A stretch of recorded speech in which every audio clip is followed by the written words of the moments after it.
I'm going to be reacting to people using henna for the very first time on their hair. And let's see what's going to happen, what the results are. I really want to see. It's their first time using it. Welcome to the Hennasooq channel. My name is Khadija. I'm leading expert in henna natural hair color and Ayurvedic healthy hair care. And let's get started. So I've been dabbling with some Ayurvedic hair care herbs and I've noticed such a difference in my hair, health, shine, growth, the whole thing. So basically henna has a molecule called losam dye, and that's also what conditions and strengthens, but it's also what dyes your hair. So I've been playing around with different recipes for it. So I'm going to show you what I chose.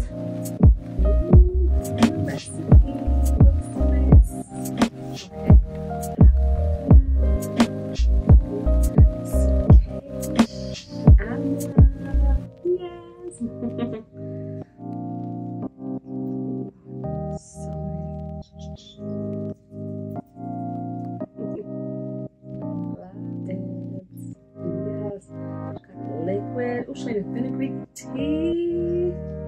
Okay, fenugreek tea. Oh, essential oils. It looks like the Red Raj Bliss Blend, guys. Okay. I know that bottle. Pause it right there. That's the Ayurvedic hair oil. That stuff is so good. Ayurvedic oil. You have to have it.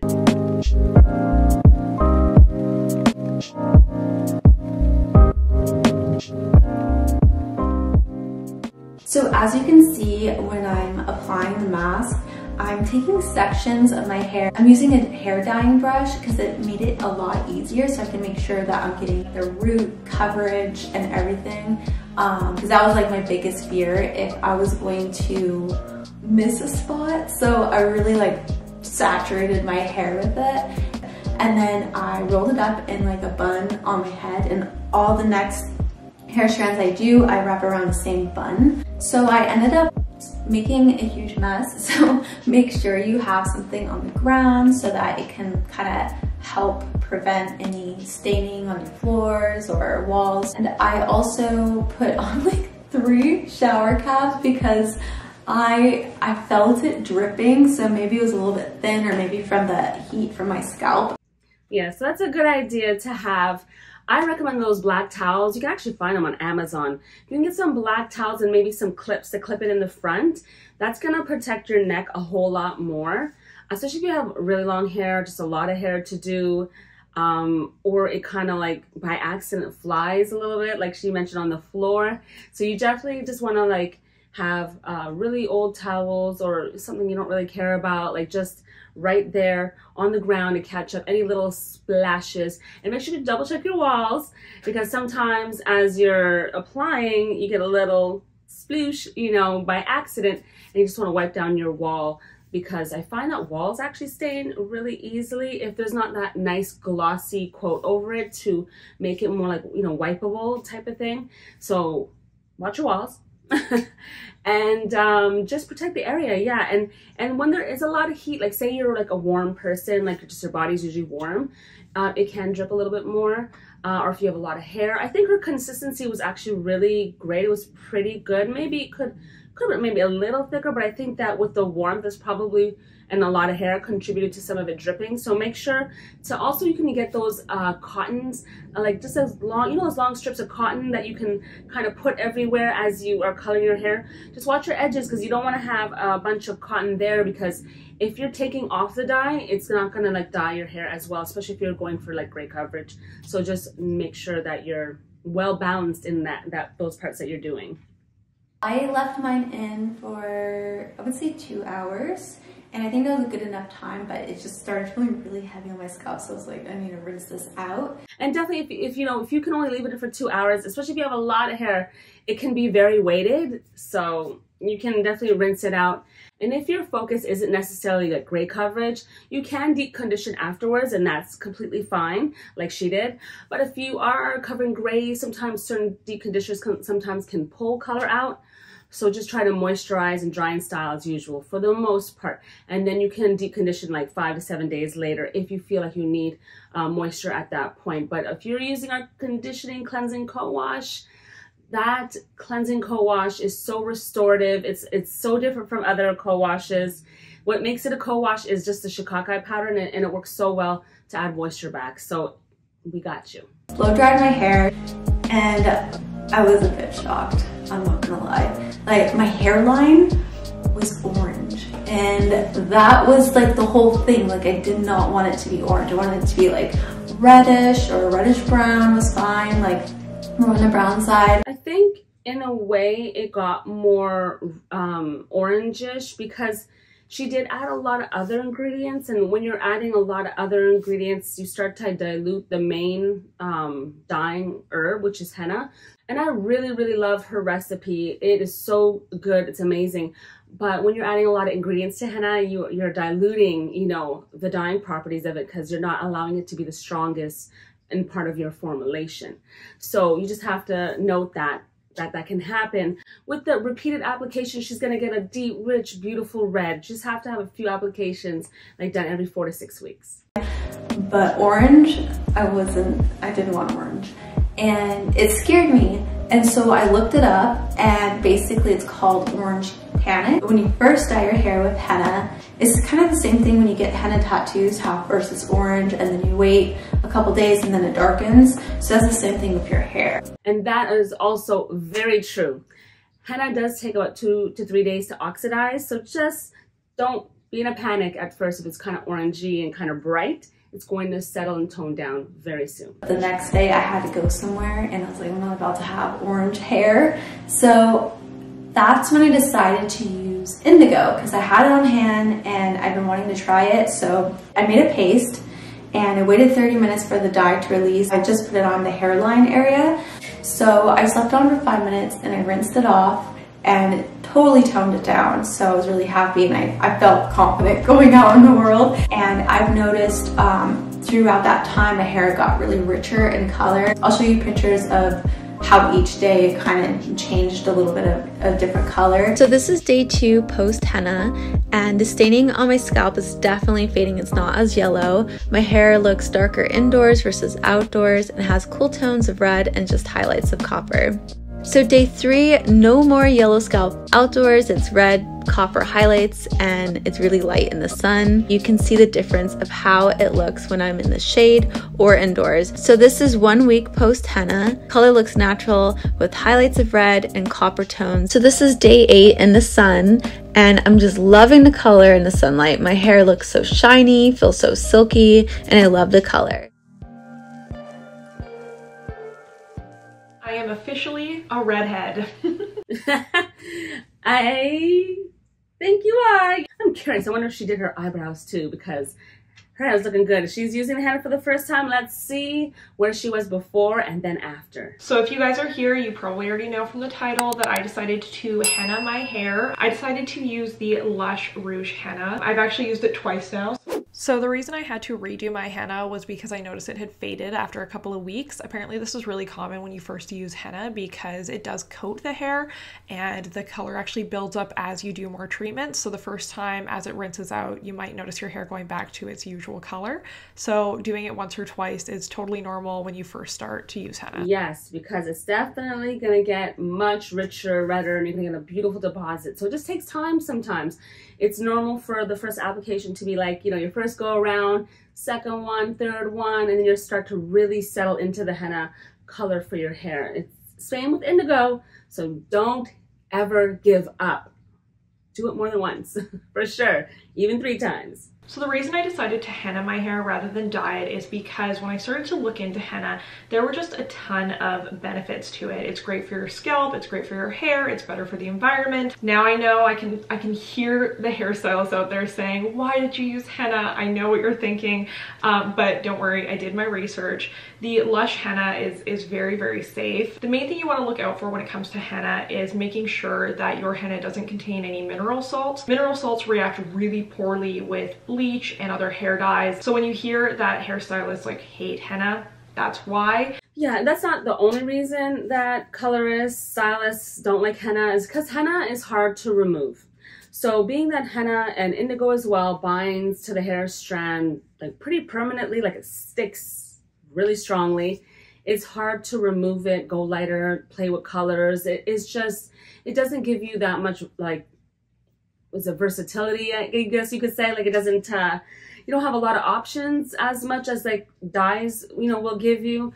But it's chemicals, I mean, you know, it's hard. Like, you have to make your own personal decision on what works best for you. But we definitely have a professional course on our website for those professionals or want to dabble with henna and have clients who are adamant about naturally dyeing their hair. This is the route for you. So often henna comes in the form of a powder. It's actually derived from a henna plant, and then it's ground up into that powder. The henna leaves, though. We don't want the sticks, by the way. Side note.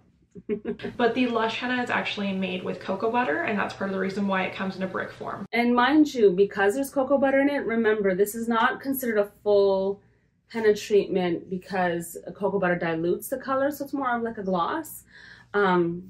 So the color can be pretty beautiful depending on the proportions, but heavy ingredients will definitely like stretch out the color.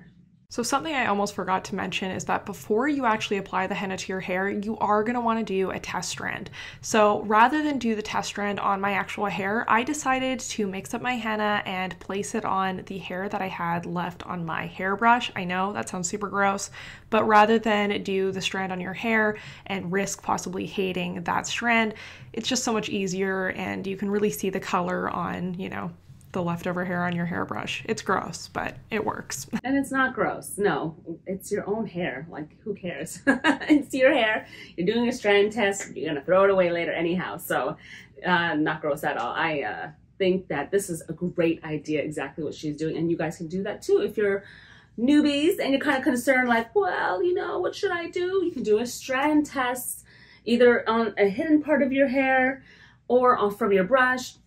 So easy to do. Very, very easy.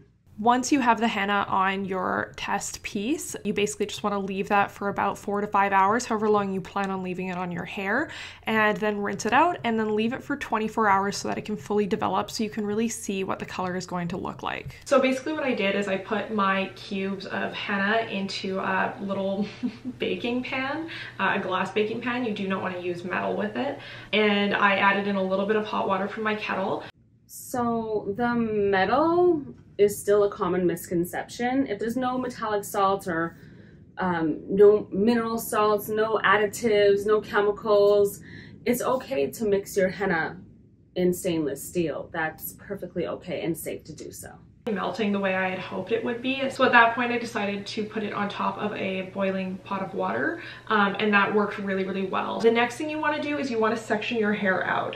So this is the first time I hennaed my hair, and as you can see, I'm not doing a very good job at sectioning out my hair. I'm kind of just trying to apply the product from front to back, and so I'm having a really tough time getting it to my roots, which is why I would say working in sections is much easier. It means that you can really get the henna all the way through your hair rather than doing what I'm doing, which is basically applying it all over and then trying to catch where I missed after the fact.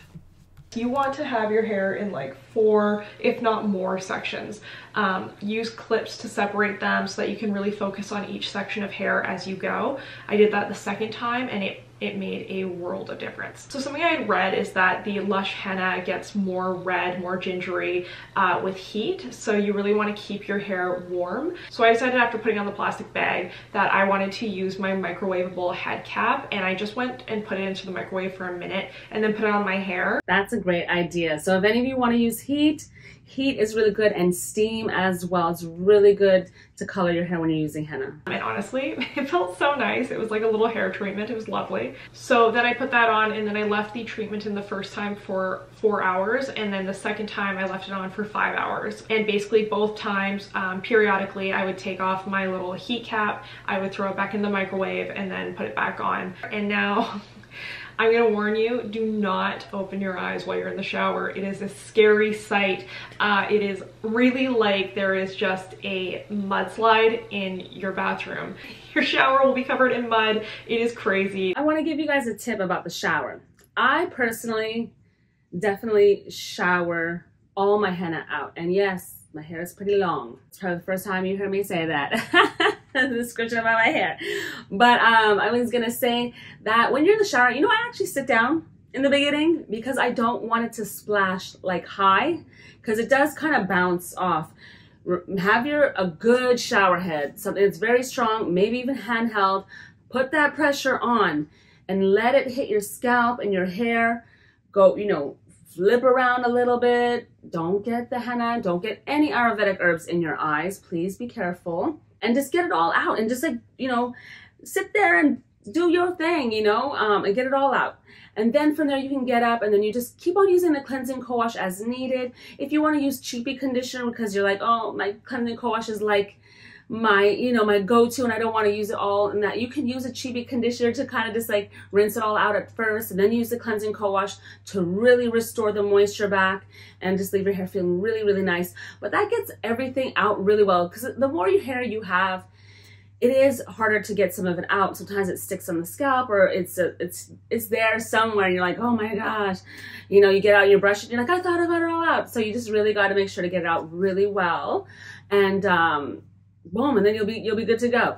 You know, then you can clean up, take that shower head and wipe down your shower, your walls all over, and you'll be very, very good. And yes, it can go down your drain, and it should not stain the bathroom walls of the shower. It should be all good. It should be just rinse off really easily. And then after that, the treatment is done, but it will take about 24 to 48 hours for the color to fully develop. So if you don't love your hair right off the bat, do give it a little bit of time for the color to really develop.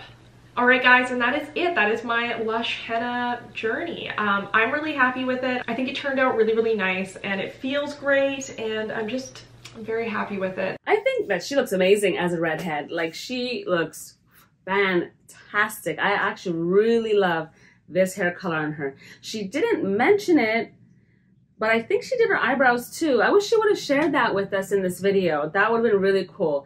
Because did you know that when you're doing your henna for your hair, you can color your eyebrows? Note though, you actually have to have eyebrow hairs in order to color your eyebrows really well with henna, because it's not gonna stick, it's not staining your skin. It doesn't really last that long on thin skin, like on the face. It kind of fades quickly, so that's not really gonna work. You have to have hair, eyebrow hairs. So that is amazing, because she looks amazing and it came out gorgeous. I love it. I love seeing people doing henna for the very first time. It's so exciting, like going through their whole process and figuring it out. And that's what it is, about figuring out, getting to know your hair and having a good time, you know? Like, don't be stressed about like a mistake or something happens. You can definitely always fix it, change it up, mix it up. With henna and Ayurvedic herbs, you can have a lot of fun with so many different recipes that you can try. So definitely go to subscribe to our channel. We have new videos every Sunday, Tuesday, and Thursday, and we're always having a lot of fun. And those of you who are in the hair challenge, make sure you don't forget the reminder to upload your photos to the AyurvedicHairChallenge.com, so that way you have a chance to win $100 worth of Hennasooq products. And I thank you guys for tuning in. I'm gonna see you next time. Bye.